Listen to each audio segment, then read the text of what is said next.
No? Okay. So I guess we will begin our panel discussion, and look at that. Okay. Okay. So Alana, I'll let you introduce our panel questions and our panel participants. Okay. Thanks, everybody. So I'm Alana. I'm the clinical nurse specialist here at Vancouver General for ICU and high acuity. And thanks everybody for coming to this really interesting presentation and the presenters so far. So we have four individuals who are going to share their experience around COVID-19, and Sybil has helpfully put the panel questions up here. So I'm going to moderate. We're going to ask each person to respond for roughly 5 minutes, and then have a short, roundtable discussion and questions from the rest of the participants in the audience here. And so I'll try to keep us on time. So without further ado, the first question is for Sybil. And while Sybil's speaking, I'm going to mute myself. So if I forget to unmute, then just wave. So the question here is, how has your unit or organization communicated COVID-19 information? How would you respond to this question? Okay, thanks very much, Alana. Right. The slides are a little bit lagging. Sorry, that took a bit to get up there. So our communication process for interior health. So you'll see the image there on the right, and you'll see the date, March 25th. So this is what our staff would see when any email was sent out from our emergency operations committee. So every time there was a new IH protocol that was, adapted from provincial guidelines or created just by our various departments to address some of the gaps that they found, there was a memo sent out to everybody in interior health. And this is what that meant. Every time they sent it out, it was always the same format. And with all of those protocols from the various departments that were put out, our EOC tracked those and gave them a document number, and they were fine. So you can go back and look at those and see which ones need to be incorporated into our regular practice now, considering that COVID-19 is kind of a regular part of our lives, whether we like it or not. So we need to kind of incorporate that into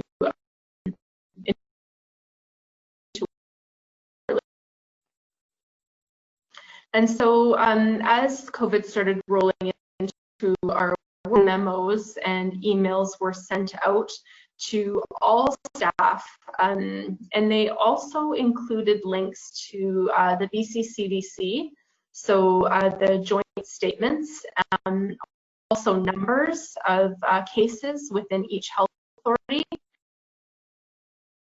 or updated IH protocols and links. And so each of those were under, appropriate headings and under the same headings all the time. And in the first presentation, when I was talking here with Derek, we did mention the safety resource of the day, and that was all over on the bottom right. So this was a link to our wellness committee for interior health. They set up a team site and had all of the resources for, how do you get in contact with EFAP? How do you arrange for a visit? What are some, safety tips of the day? How to manage, even children or life or food.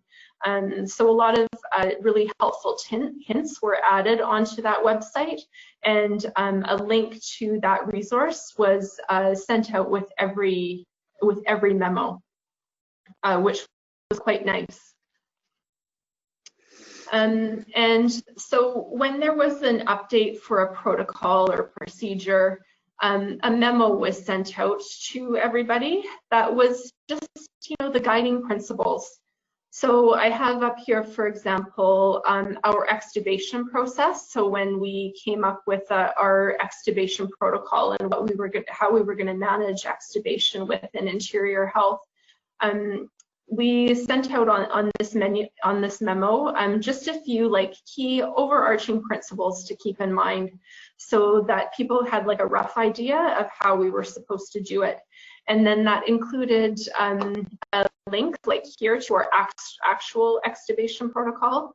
It included links to donning and doffing for AGMP, and also included links to the BC CDC respiratory protection for healthcare workers file. So all of that information was available within the overarching memo that was put out. And also we put a link to the air changes per hour to navigate, times that were required to filter out any virus within the various types of rooms that we had. And so as this memo was sent out, nurses or whoever could click on the actual protocol, and just for ease, I have that here on the right side, just the first page of it. So it was really nice and quick access to the protocols that were sent out. So how did we know we were successful or not? It's hard to say, because we tried to do the best we could, like everybody else did, tried to do the best we could to get the information out there. But one of the things that we heard on the surveys that we did, just for KGH anyways, is that the information was fast and furious. They were unable to keep up with it. It was changing so often.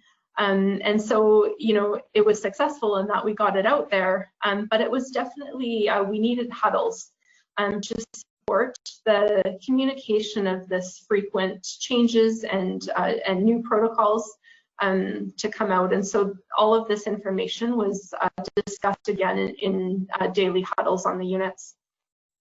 Like I said in the memo, the principles were offered as a guide for those who just needed an overarching view of it, and then the link to the protocol was within the memo.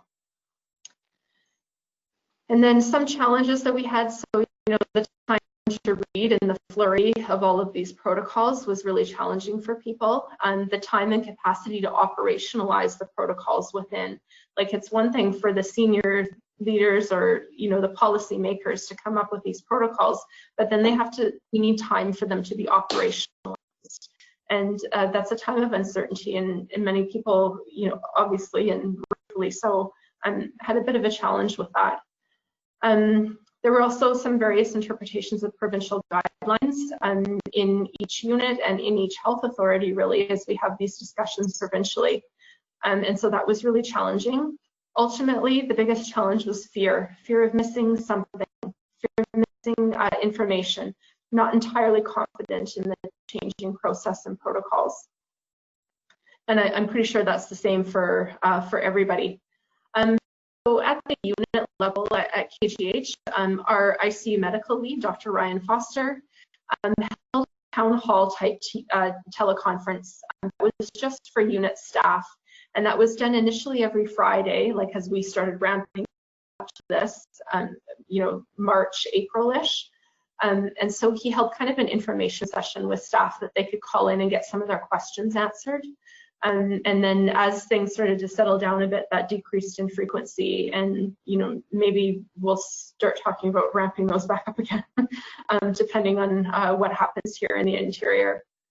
The staff that attended said this was very helpful and supportive, and it reassured trust within the leaders of the unit, and they were also able to reiterate what they heard and then take it back to their colleagues to help support correct information, rather than misinformation or misunderstanding of stuff that had come out in such a flurry.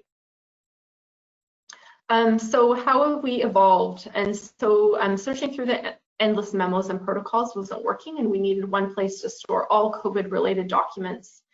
So actually just this week, the COVID-19 Hub was launched for Interior Health. Staff can access this from home as well. They just need to do that multifactorial authentication, and then they're able to get access to this information. And so it's organized within categories. So protocols and guidance are all separated. And then there's also a link to trusted resources that we are guiding people towards, kind of on the right-hand side. And so that is, you know, kind of how we've managed communication, the evolution of it anyways. Now we're going to start reviewing all COVID-related documents with a tracking number and see if we can incorporate that into what we're doing now, into like our normal processes.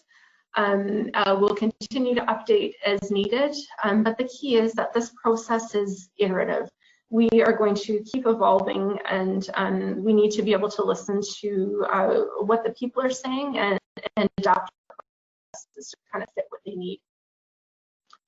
And so that's kind of the end of my little bit. I'm wondering if there's anything different in your health authority or if you have any questions about what we have done here. Simi posted one question about what platform did you use for your hub? Oh, that's a good question. Oh, I think it's SharePoint, just within our internal SharePoint. Just in the interest of time, I'm gonna move us along to the next question. And Sybil, if you have a chance to throw the slide with the questions up, that would be great. Okay, so I hope you can all hear me. And I'm in the room. Thank you, Sybil. I'm in the room here with Amy Foley. She's going to introduce herself and answer the following question. How was your unit environment and layout adapted to manage COVID positive or suspected patients, and how did that impact patient care? And again, I'll try to keep this to roughly 5 minutes. Hi, everyone. Yeah, so as Alana said, my name is Amy Foley. I'm one of the clinical nurse educators here in the VGH ICU. Yeah, so I'm going to break this down. First, I'll talk about how our environment and layout was adapted, and then I'll go into how that may have impacted patient care. So I think about the layout of how we care for COVID positive and suspected patients almost in two different streams. So within our unit itself, we would admit people under investigation or COVID positive patients into the unit, into one of our 10 isolation rooms. Our focus when we had the COVID positive patients in the unit itself mostly was around limiting exposure to staff. So trying to really cluster care so that you're limiting that in and out from the room and the donning and doffing frequency, as well as some of our other resources. As you know, there were some shortages of PPE, and just trying to limit how much we were going in and out of the room. So we created guidelines for nurses where we tried to guide them to cluster their care. So there were some impacts potentially around that. Maybe instead of turning our patient every 2 hours like we do with our ICU patients, maybe we're pushing it to 3 or 4 hours. We did I'm sure you guys saw the innovative extension IV tubing going into the isolation rooms that lots of people were using. If you haven't, I can find a picture that we were using for people. Actually came out of our Ebola resources, where we put MRI extension tubing onto the IV poles so that we could have the poles outside of the room and nurses could manage their infusions and give their intermittent medications without actually having to go into the room. So that was sort of how we managed within the unit itself. When it became apparent that we were probably going to exhaust all of our isolation rooms, and with some of the advice we were hearing from overseas, like Italy, for example, I think Korea did the same thing, we decided to create these cohort units. And so what they did, we initially moved over into CSICU and then into Burns Trauma High Acuity, where there were 18 bed spaces. And we created this, like FMO came and made these negative airflow areas. So within the, I guess, the patient care areas is what we would call the hot zone. So we would rotate staff in there for a 3-hour period of time, full airborne PPE, caring for these patients in these negative airflow environments. And then they would have their colleagues in what we called the warm zone, so without PPE, but still within the unit itself. And they would rotate 3 hours in and 3 hours out with each other, and they would work almost like in a team environment. So while you would have a nurse allocated to each patient, there would only be one nurse in there at a time, potentially caring for 2 or 3. So it was a little bit different than what we're used to. The way that they would be communicating with each other, we tried lots of different things. It came down to walkie-talkies were the most effective. So your warm zone partner would have a walkie-talkie and your hot zone partner would have a walkie-talkie, and you would communicate with each other that way. There was no documentation occurring in the hot zone. Everything would happen in the warm zone. So we had to really scale back on the amount of information that was flowing back and forth. So certain assessment data may not have been recorded. We were almost going back to like problem focused charting for these patients so that they weren't having to constantly communicate with each other. So you can imagine there were a lot of challenges with the communication and the continuity of care that way. A big one I think would be with medication administration as well. So we ended up having 2 different MARs for these patients, one in the hot zone, one in the warm zone, just so that you could kind of keep that continuity piece, because we're so used to having our documentation in front of us.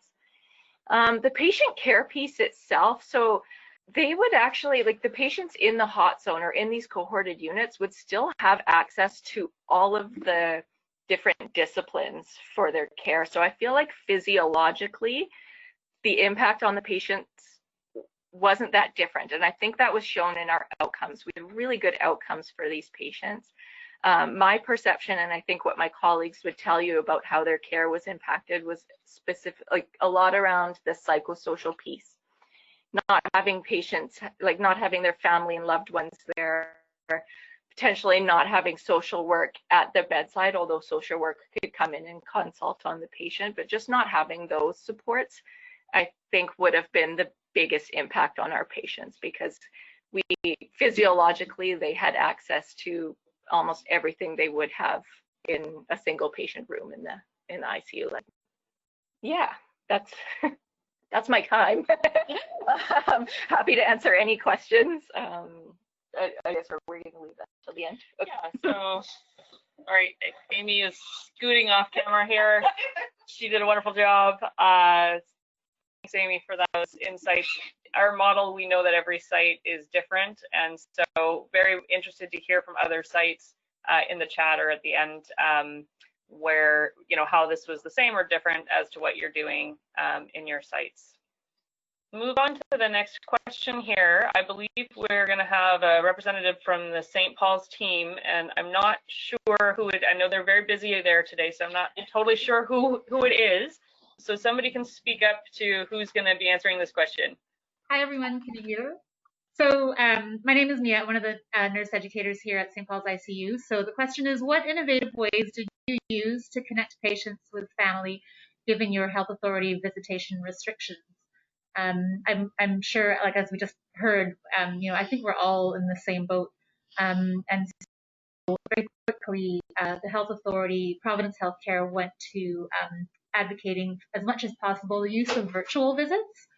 We very luckily had an iPad donated to us by one of our BCIT students who had just recently graduated. So we got a device very quickly, although Providence Healthcare did follow suit again within a few weeks of adding a couple more iPads to our virtual visit arsenal.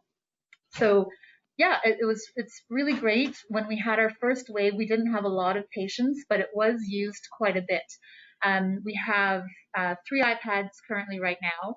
One of them, the one that is was donated to us, has different platforms of Skype, FaceTime, which is on all of them, and I believe Zoom as well, which is also on all of them. So Skype was nice because it certainly is, we've noticed, helpful to have multiple different platforms.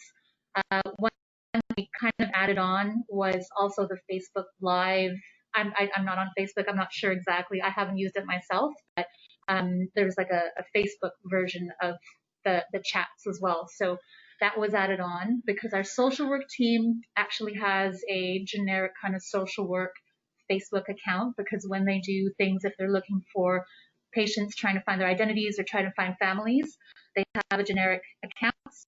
That was helpful. So we were able to add on another platform to be able to connect with family. I say during the first wave, we used it quite a bit, and then ongoing as well, because the visitor restrictions continued. they're kept in the educator office, so getting lots of requests for, hey, can I grab a key? Can I grab the iPad? Which was really nice. If the educators weren't around, the charge nurses could open up the office and grab the iPads. So I would say per shift, I mean, it's used at least once, if not twice, if not 3 times kind of per shift, so that patients can connect with their families. The tricky thing around it was more kind of around the technical aspect of it. Most of our nurses were pretty savvy, familiar with the platforms and connecting with FaceTime, but sometimes we get some hiccups where maybe on the family side of things, they didn't have a certain permission activated or something like that, so we weren't able to call or dial or connect. And so it can take a little bit of time from the nurse's point of view in terms of trying to coordinate all that together, getting all donned up with the PPE, then going into the room in order to hold up the iPad or help the patient communicate with the iPad to their family members. But by and large, I think we're kind of getting the swing of things now, and we're familiar, and I think family members too are getting more familiar with the platforms and the virtual life as well. So yeah, it's not really anything that was rocket science, but was really helpful, I think, for families. And as alluded to before, like, I think that's the biggest thing that's impacted patients who are here, is not having that connection with their family and friends and loved ones. So this is at least something. So I don't know if there's any questions, or if I'm sure other health authorities maybe have been using them as well. Thanks, Mia. That's perfect. Thank you so much for sharing your experience. Certainly similar here, and looking forward to hearing in the chat if there's any questions for Mia or anyone who wants to share their experience. One comment I did want to make, that when you say it's not rocket science, I actually think that's probably a benefit. These little barriers are surprisingly difficult to navigate, so to create those connections. So our last panelist is Kim. And the question here, and Kim, can you speak up so we know you're connected? Okay, Please, so yeah. I'm actually a bedside nurse that works at Surrey Memorial Hospital. And I guess one of the experiences that I wanted to share was just the stress, not the stress of looking after the patients, but more of knowing you had the proper PPE, knowing you had the proper gowning, gloving, donning, doffing when you're going into the rooms and out. I think it's all in all of our nature just to, when something's happening, we jump right in, we just go to it if a patient's not doing well. So for me personally, to have to really think and say, okay, nothing's an emergency in this point until we're protected, was a big thing for me, because it's part of us to just, like I said, all nurses, we just jump in, we help. I just want to say also that we had such a great team at Surrey. We were supported on all levels, with our education, our educators, our doctors, even the bedside nurses. It was a stressful time for everybody, but we all worked together just to get through it. In my personal life, I had my husband's an RTMP officer, so he got what we were all going through. And I think even just having friends that would come and drop meals off at your doorstep and not kind of treat you as an outcast because, oh, you're looking after the COVID patients, and everybody knew that, was kind of a blessing in disguise. It was really helpful. You're coming off a 12-hour shift, and you've got a meal made for you when you get home. So that was a big, on a personal level. My daughter's kindergarten teacher offered to go grocery shopping for me, so that was really wonderful from the community that way. But yeah, it was the most stressful thing I think for me was just being in the room, knowing I had my equipment on properly. And once we got in the, knowing what we were doing in that, it really worked well from my standpoint. But the big thing was the support we had, and everybody felt supported.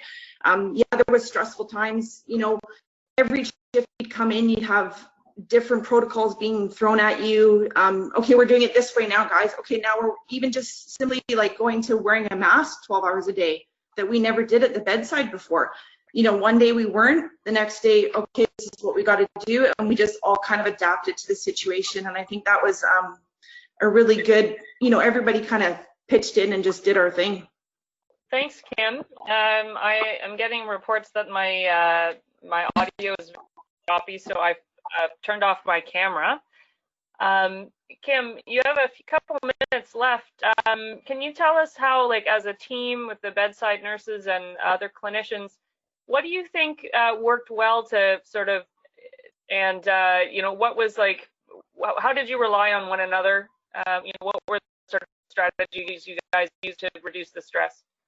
Part of it was at Surrey we have a Voicera thing, and I'm not sure if you guys are familiar with that, but it's a little kind of badge we wear that it hangs from us. So if you went in the room, you could always be in contact with somebody. If you needed something, somebody was there, even to the point of like writing on the glass walls in like a dry erase marker just to say, hey, I need this, and keep, or like waving your hands like a mad person, but they knew what you wanted. So that was support there.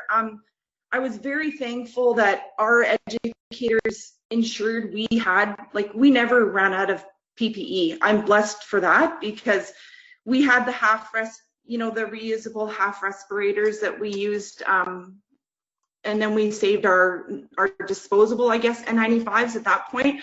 But we had them pretty much right from the get-go, which was also, you know, you kind of felt a little bit more safe going in the room. Not that a disposable one wasn't, but you knew that you'd always have one when you came back to your shift, which was great because you weren't afraid to go in the room. You could, you know, and we just had them, and that was a big, on my point, our educators ensured that we had that, and that was great for us. I mean, but those Voiceras, just speaking about connecting with families, they helped us connect with families so we could talk with the patient, because we would phone their home phone numbers and connect with the families and talk to them about their loved ones and let them know that, you know, they could talk to them and be at their bedside even though they physically couldn't be there. They could, you know, talk to the person that was, you know, sedated, unconscious, but they had the, you know, feeling of being there as well.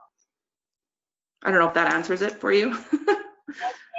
Thank you so much for sharing your experience. I think there's a lot of good tips there from people who are at the bedside, and it's also nice to hear for many of us on this call are in leadership roles, so it's very nice to hear from you know, people at the interface of care about what is helpful, and I think we're all struggling with the same things.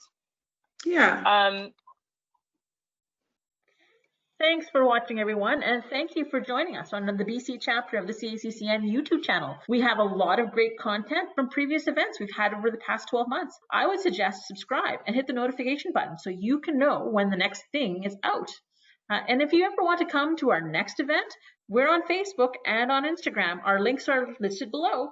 And while I'm on the topic, if you're a critical care nurse anywhere in Canada, why don't you join CACCN? We have a ton of resources to help you be the best critical care nurse you can be. Go to caccn.ca and join us.